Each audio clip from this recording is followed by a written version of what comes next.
Chapter 46. Trip to Kashi and Gaya. Narration of the birth of goats. I bow down to Sri Ganesh. I bow down to Sri Saraswati. I bow down to the Guru. I bow down to the family deity. I bow down to Sri Sita Ramchandra. I bow down to Sri Sadguru Sai Nath. Blessed are your feet, Sri Sai. Blessed is your remembrance and blessed is your darshan, which frees us from the bond of karma. Though your corporal form is invisible to us at present, yet if there is faith and devotion, the devotees get living experiences.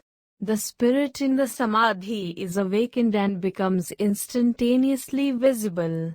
By an invisible and subtle thread, you draw your devotees from far and near. You bring them and keep them at your feet, and embrace them, hugging them close to your heart, like a mother holds her child. You nurture them easily. No one knows where you are, but you so skillfully pull the threads that ultimately they realize that you are behind the devotees, to help and support them. The intelligent, wise and learned get entangled in the web of the world due to their egotism, but the poor, simple and devout are indulged by you with your power.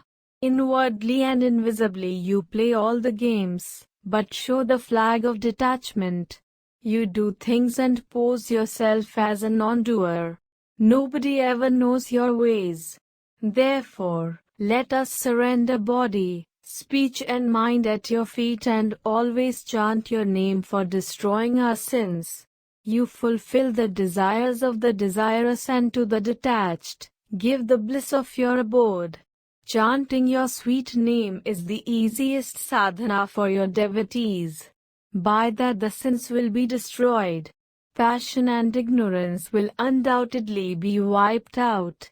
Goodness will gradually arise, and after that, the store of merits will increase. Once righteousness is awakened, dispassion will follow quickly. The sense pleasures lose their hold and self-knowledge manifests immediately. Knowledge is reached due to discrimination. Then we abide in ourself and become humble at the Guru's feet. This is what is called complete surrender to the Guru. The one and only sure sign of the surrender at Sai's feet is that the disciple becomes calm and peaceful and perfects his devotion with eagerness and joy. Loving devotion to the Guru is the sacred law. I am, that is the essence of knowledge. Dislike for the sense pleasure is the supreme dispassion. Aversion for conditioned existence comes at that stage.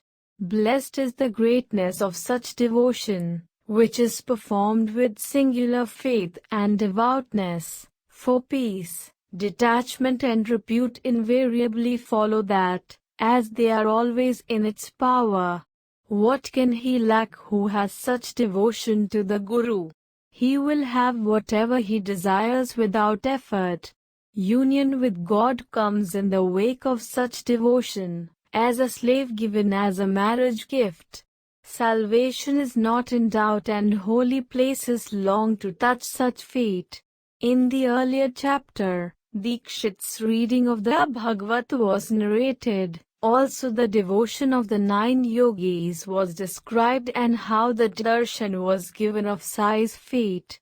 Sai devotee, Anandarao Pakhade, described the marvelous dream he had and the glory of devotion to Sai.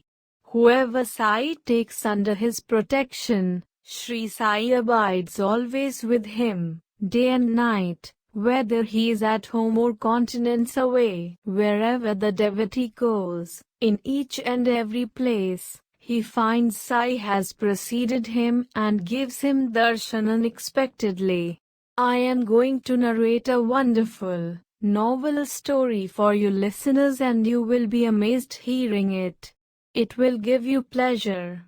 Listening to the words of Sai in the story will make even the happiness of samadhi pale into insignificance. The virtuous devotee will be filled with self-bliss. Listening to this sweet story, where there is a marvel at every step, will make the listeners forget themselves and they will be greatly overcome with emotion. The sacred thread ceremony of Babu, the eldest son of Kaka Saheb Dikshit, was fixed for performance at Nagpur. The marriage of the eldest son of Nana Sahab Chandorkar was also fixed, for which it would be necessary to go to Gwalior.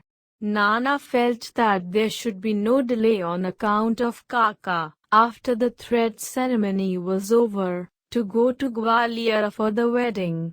He wanted Kaka to come from Nagpur to Gwalior without any stress. Therefore, he fixed such an auspicious time which would be suitable to both. Then, Nana, the foremost of the devotees, came with eagerness to Shirdi for Sai's darshan and to invite him for the marriage. Kaka Sahab was already there. Nana went to the masjid to invite Baba for the marriage, with folded hands. Then Baba said, "Good. Take Shamya with you." 2 days later, Kaka invited Baba for the thread ceremony. Baba told him also the same thing, "Take Shamya with you," but Kaka Sahab earnestly begged Baba to come himself. Thereupon, he promptly replied, after doing Kashi and Prayag quickly, "I will be ahead of Shamya. How much time does it take for me to arrive?" Now, listeners, mark these words to understand their true meaning, for they show Baba's all-pervasiveness. Be that as it may, after lunch Madhavarao began to think that once he had reached Gwalior, Kashi would not be far away from there. He borrowed 100 rupees from Nandaram, Marwadi, for his travelling expenses. Then he went to get Baba's permission to leave and asked him with great reverence, "Since I am going to Gwalior for these ceremonies, I feel that it would be proper to take the opportunity to incidentally go to Kashi and Gaya. Therefore, Lord, I touch your feet and ask if I can visit Kashi and Gaya." Baba happily gave permission to Madhavarao to go. Moreover, he said to him, "Why do you ask redundant questions? Whatever happens, in the natural course, should definitely not be Mr. Ramakrishna Dikshit alias Babu, so be it." On receiving such a permission, Madhavarao engaged a vehicle and left for Kopergaon. Then he met Appa Kote. Appa was going to Chandwad to bring his granddaughter. When he heard about the proposed idea of going to Kashi, he jumped out of his tonga. Though he did not have enough money to go to Kashi, he did not want to give up the company of a person like Madhavarao. Madhavarao encouraged him, so there was nothing to prevent Appa Kote. He got into the vehicle happily and quickly, taking advantage of the situation. Appa Kote, Patil, was well thorough, but he did not have any money for the travel. Therefore, he dreadfully feared that he would miss the pilgrimage to Kashi. When the time is favorable, one should seize the opportunity. Appa felt he should definitely have the company of Madhavarao. As it was, knowing his predicament, Madhavarao gave him timely encouragement and took him to Kashi, and fulfilled his wishes. They went forward to Nagpur to attend the thread ceremony, where Kaka Sahab gave 200 rupees to Madhavarao for expenses. From there, they went to Gwalior for the wedding. Nana Sahab gave 100 rupees to Madhavarao. At that time, Srimant Jathar, a relative, the father-in-law of his child, also gave 100 rupees. Thus Nana showered his affection on his Guru Bandhu. Jathar was the owner of a beautiful gem-encrusted temple of Lakshmi Narayan at Mangal Ghat of Kashi. He also had a beautiful Sri Ram temple at Ayodhya. He entrusted his manager with the task of welcoming these guests at both the places, with all courtesies. From Gwalior they went to Mathura, accompanied by Oz, Inamdar of Palaspa, Biniwale, brother-in-law of Nana, and Pendharkar, son-in-law. These three returned from there. Madhvarao and Kote went from there to Prayag, and entered Ayodhya in time for the Ramnavami festival. They stayed there for 21 days and spent 2 months at Kashi, during which time the eclipses of the moon and the sun took place. Then both of them left for Gaya. While they were both in the train, they heard that there was a plague epidemic in Gaya, and that in every nook and corner people were worried. By the time the train arrived at the station, it was already night. So both of them comfortably rested at the dharmshala there. So be it. The Gayawal, priest who arranges and provides for the lodging and boarding of the pilgrims, came to meet them early in the morning. He said, "Hurry up. The pilgrimage has already started." Madhvarao, who was disturbed in his mind, asked him in a low voice, "We are coming. But has the plague epidemic affected your locality?" Then he replied to them, "Come and see for yourself. There is nothing of the kind there. Come with me, without any fear or doubts enough." Then both of them went to the residence of the Gayawal. Seeing his large and palatial house, they were very pleased.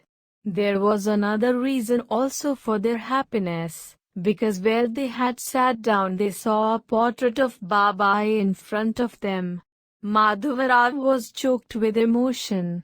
It was beyond their expectation to have a vision of Sai's portrait, in a place so far away as Gaya. Madhvarao was deeply moved and his eyes filled with tears. "Why have you started crying?" asked the Gayawal of him.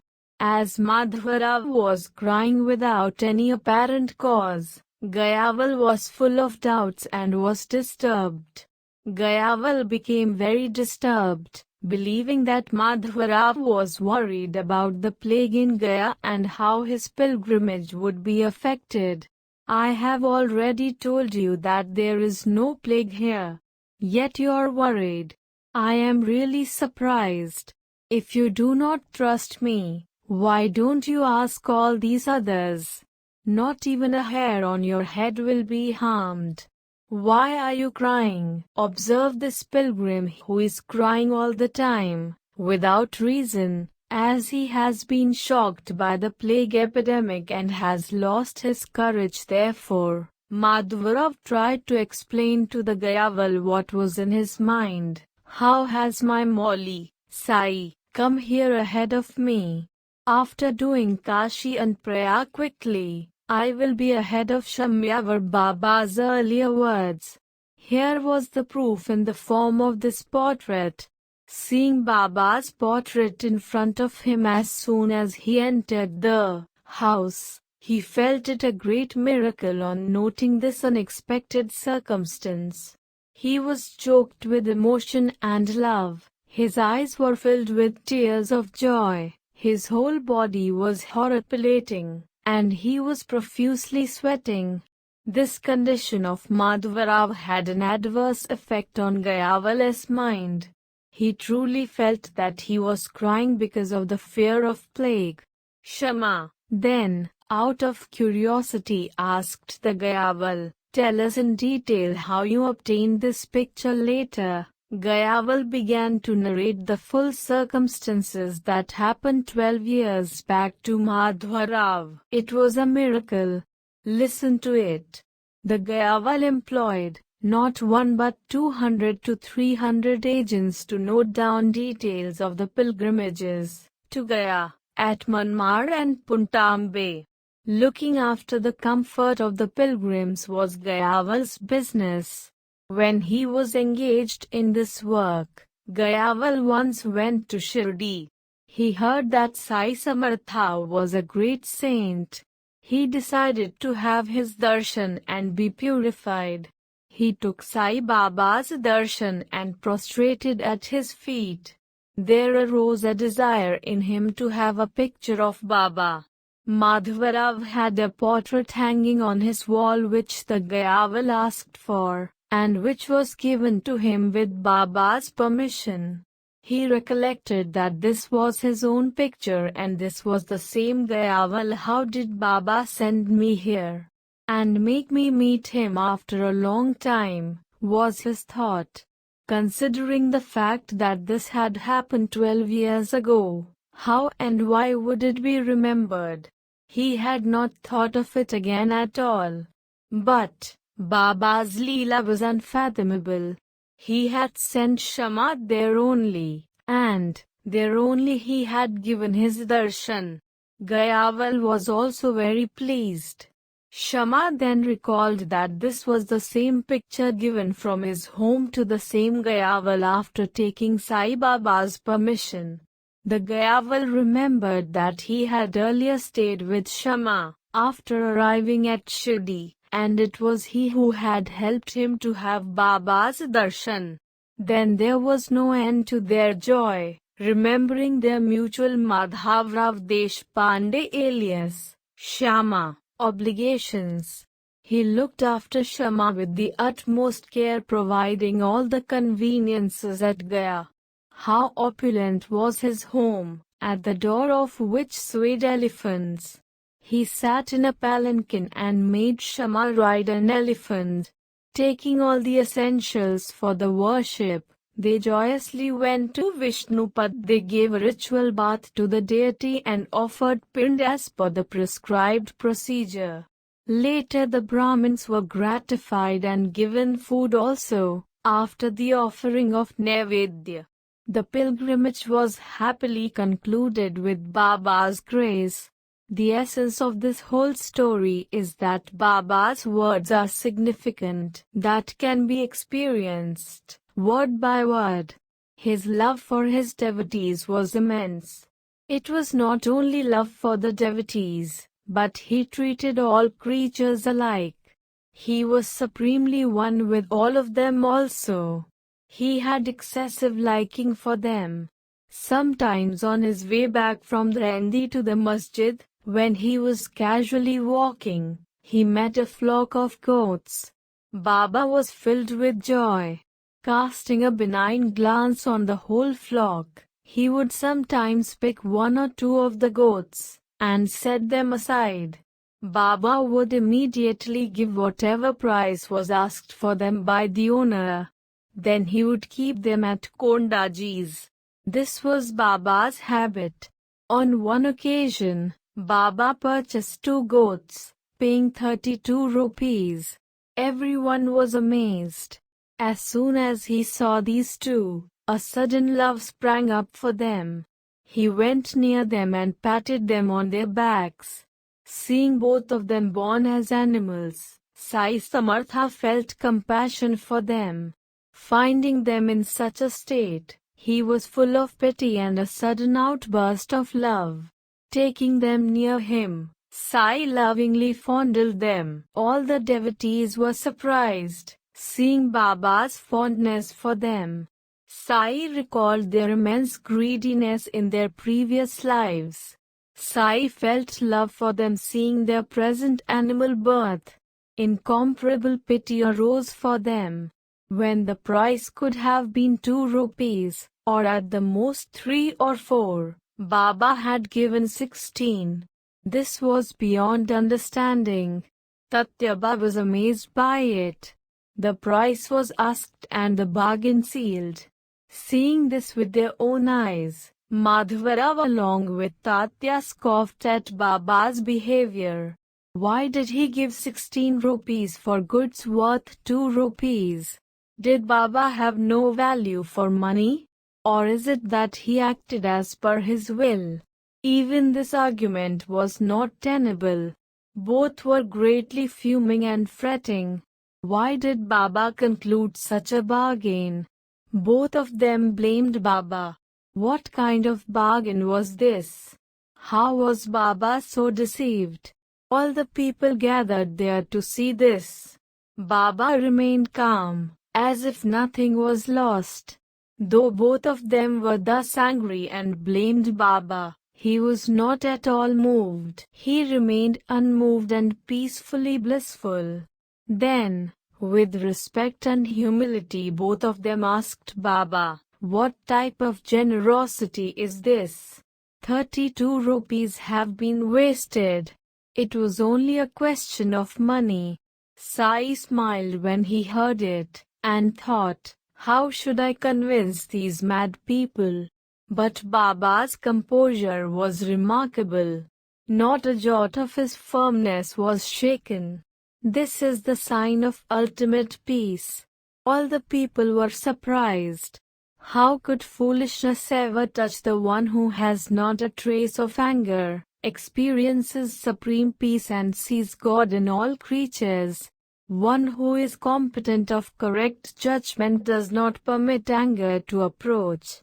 If by chance it happens the treasure of peace is unlocked, how can I describe the greatness of him, whose constant thought was Allah Malik, how life was deep, unfathomable, very pure and beneficial. He who was the womb of knowledge, the treasure of discrimination, ocean of self-bliss, and whose intellect was overflowing with mercy, thrice purified, spoke thus.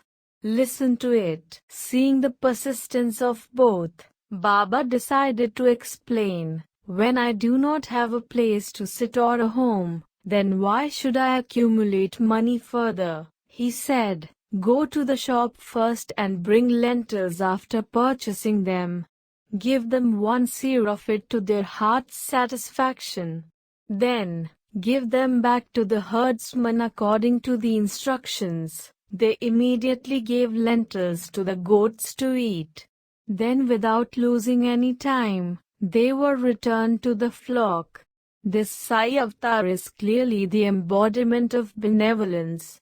What could Tatya, Shama or anyone else suggest to him in the way of noble thoughts? After feeding them lentils with great love and observing that they were well satisfied, he asked them to be taken to the owner, so that they could rest with the herd. Thus the money was spent and the goats were returned. It was a loss-making transaction. Then, Sai Baba told an unusual story of their past births. Baba loved both Tatya and Shama alike. To cool their anger, he told them a charming story. Sai, on his own, narrated the story of the previous births of the goats. Listeners, hear it also. They were fortunate in their past lives. They were human beings then, and stayed near me. They had to bear the fruits of their action. These, that you see as goats, were brothers in their past lives. Their end came because of their infighting. This brought such a result. At first, there was love between the brothers. They usually ate and slept together and were concerned about each other's welfare. There was great unity between them. Though they were real brothers, they had great greed for money, which brought enmity between them, because of their own deeds and fate coming together, which brought immense suffering. The older brother was very lazy. The younger was always industrious, which helped to accumulate wealth. The elder brother was filled with envy. The elder, because of his greed for money, nursed strong thoughts of removing the thorn from his path, so that he would not lack money. Greed for money became an obstacle, and he was blinded by it. Despite having eyes, he totally forgot brotherly love and became ready to kill him. It is extremely difficult to fight destiny. Enmity arose without cause. They came to know each other's duplicity and greed could not be controlled. Their lifespan had ended. They totally forgot brotherly love. They were greatly agitated by offensive pride. They fought like enemies. One injured the head of the other with a big stick and he fell down. The other, with the help of an axe, likewise hit his brother. Then both of them fell down unconscious, shattered in a pool of blood. After a little while, they were without breath, and both died. Thus came their end. They were then born in this form of life. Such is their story, of which I was reminded in detail when I saw them. To undergo the effects of their past actions, they were reborn as goats. Seeing them unexpectedly in the herd, I was overcome with love. Therefore, spending money from my own pocket, I thought of giving them refuge. You became the instrument by which their past actions stood in the way. I felt compassion towards the goats. But because of your insistence, I also agreed finally to return them to the herdsman. Be it so. The story ends here. Listeners, forgive me. Later on, listen to the next chapter. You will be happy. That also is full of supreme love. It is also the nectar from Sai's lips. Hemad humbles himself at Sai's feet and requests the listeners, may there be well-being. This is the end of the 46th chapter of Sri Sai Samartha Satcharita, written by the devotee Hemad Pant, impelled by saints and virtuous people, called Trip to Kashi and Gaya. Narration of the birth of goats. This is offered to Sri Sadguru Sai Nath. May there be auspiciousness,